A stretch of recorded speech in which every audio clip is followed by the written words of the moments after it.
Hey guys, I'm George, the nice smelling gentleman. I hope all of you are doing well. Seeing this face means only one thing. It's time for your daily dose of some fragrance content. And today's video is going to be a little bit of a buying guide. Today I'm going to try to help you choose the right Lattafa Asad fragrance for you.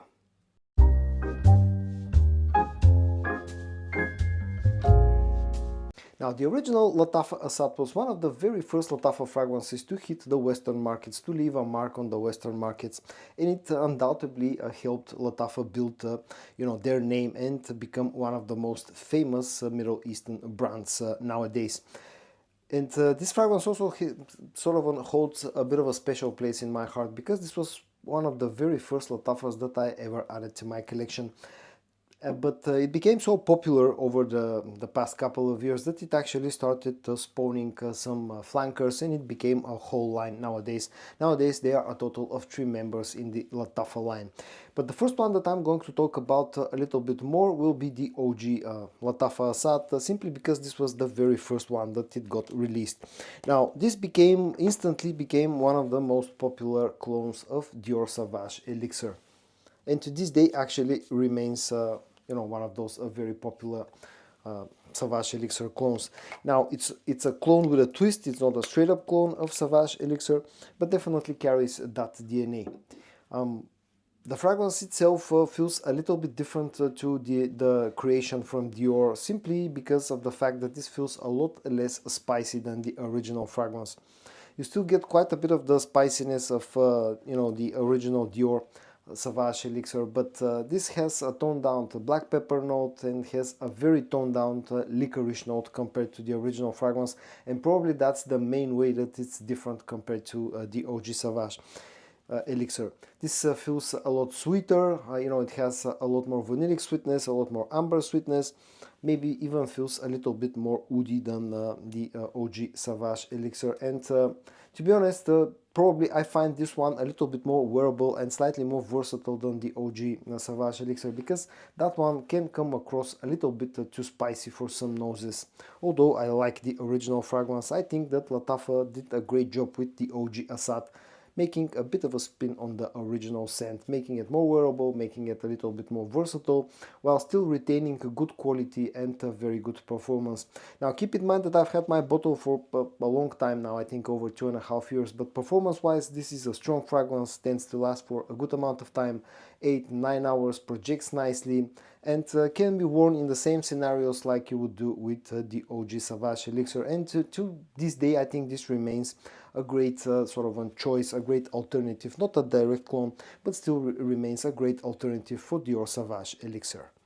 I forgot to add one thing about the OG Asad, and that is that to this day, no matter how popular it is, it remains very affordable. Nowadays, a bottle of this one can be easily found for about 20-25 euros, making it a great and inexpensive alternative to Dior Sauvage Elixir. Now, let's move on to the first flanker that actually came out about 2 years after the original release of the OG Asad. It goes by the name of Asad Zanzibar, and I had great anticipation about this fragrance because I was really looking forward to see what Lattafa would do with the first flanker to one of their most successful fragrances in the face of the OG Asad. This one has a bit of a different sprayer, although the sprayer is still good. As you can see, bottle-wise, it retains the same bottle design. In fact, all 3 fragrances have exactly the same bottle design. The only difference that we'll find with them is by the coloration of the bottles. And I really wanted to try Asad Zanzibar. When I found a bottle of this one, I immediately snatched a bottle. When I got it, I opened it up, I sprayed it for the first time, and I instantly became very disappointed. Now this is very different to the OG Asad. This feels a lot fresher, this feels a lot sweeter, and it's also a lot more summery version of, a lot more of a summary of a fragrance compared to the OG Asad. Now this I don't think is a straight up clone of anything, but you can think of this one as being done in a similar style to the Le Beau fragrances from the brand of Jean-Paul Gaultier. It carries a bit of that sort of an aquaticness, some of that coconut vibe, some of that sweetness, vanillic sweetness that the original fragrances from the brand of Jean-Paul Gaultier have. But this at the same time feels a little bit different. This has quite a bit of a strong peppery note in the opening. This also has a bit of a salty vibe. So it's not a clone of the Le Beau fragrances, but because of that coconut note, because of the vanillic sweetness, definitely will remind you a little bit of the OG fragrances from the brand of Jean Paul Gaultier if you have experience with them. Now, the problems that I have with this fragrance, there's one main problem, and that's the opening. The first 10 to 15, maybe even 20 minutes, this feels very synthetic, it feels very harsh, and for some reason it's almost unpleasant. This has also a bit of a lactonic vibe to my nose, and I've never really been a huge fan since day one of the opening of Zanzibar, Asad Zanzibar. On the dry down, that syntheticness goes away a little bit, and the scent itself settles down a little bit and becomes a lot more pleasant, but still I just cannot get past that opening. Since I did my review of this fragrance about I don't know, 7 or 8 months ago, I've tried to give this one a few chances just to try to see if anything has changed with maceration and time. And I have to acknowledge the fact that this has settled a little bit down. The opening is not super synthetic as it once was, but it still feels very, very synthetic. I know that this may sound a little bit harsh. I know that some people like this one, but I particularly I personally was never a huge fan of Asad Zanzibar, and to this day this remains my least favorite fragrance from this flanker, and in fact one of my least favorite Lattafa fragrances in my collection. Other than that, apart from that syntheticness in the opening, the quality on the dry down seems to be nice, and also this has pretty decent performance considering that this is more of a summer type of scent. But again, I just cannot get past the opening, that harsh synthetic opening of Asad Zanzibar. And now let's move on to the newest flanker that's called Asad Bourbon. This was released about 2 months ago. And again, I had high expectations about this fragrance because when I saw the name Bourbon, I thought that this will have this will be a dark scent, something that's maybe sweet or boozy or has a strong tobacco note. And a lot of people actually were thinking the same thing. But did turn out to be a little bit different, but at least unlike Zanzibar, this wasn't a huge disappointment.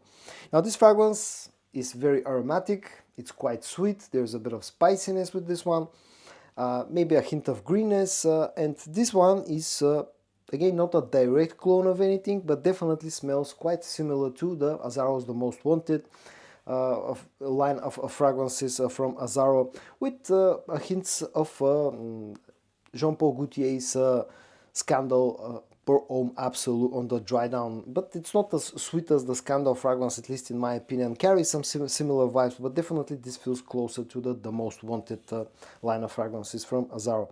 So it's very aromatic, has a strong lavender note, feels a bit spicy, slightly fruity, slightly green as well, with quite a bit of sweetness on the dry down, ambery and vanillic sweetness. And this actually smells very pleasant. It smells modern, it smells aromatic, it smells like a crowd pleaser, and it's actually a very solid release from the brand of Lattafa, and definitely for me this is way better than Asad Zanzibar. And in the end, I want to give you a few final thoughts and a few advices on which one to choose. Now, in my personal opinion, my personal ranking on the 3 fragrances, for me still to this day, the OG Asad remains the best fragrance in this lineup. At least for me, it's my personal favorite one, with Asad Bourbon actually coming in at a very second close place, and Zanzibar actually coming in at a very distant 3rd place. So this is my personal ranking, but now a few different ways that you can think about these fragrances. The most versatile one out of the all 3 for me is the newest flanker, Bourbon, Asad Bourbon, because it has enough aromatic properties. It feels light enough in the air to work in warm weather, also has enough spiciness and enough warmth and enough sweetness and performance to work in cold weather as well. It probably smells the most modern out of all 3, and for me personally I would say that this is the most versatile fragrance out of the trio, and probably the one that you should check out first.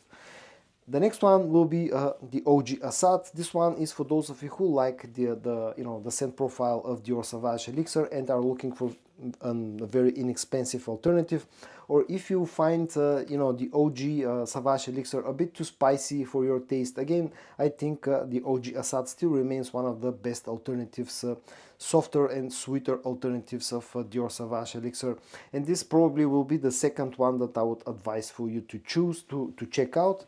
For me personally, Asad Zanzibar remains a strong, unlike, and you know, in my personal opinion, you should check out this one only if you really enjoy fragrances that have a strong coconut note. If you do, then maybe give this one a chance, but be warned that the opening here can be very harsh and very synthetic. And so guys, today's video was a short Lattafa Asad buying guide.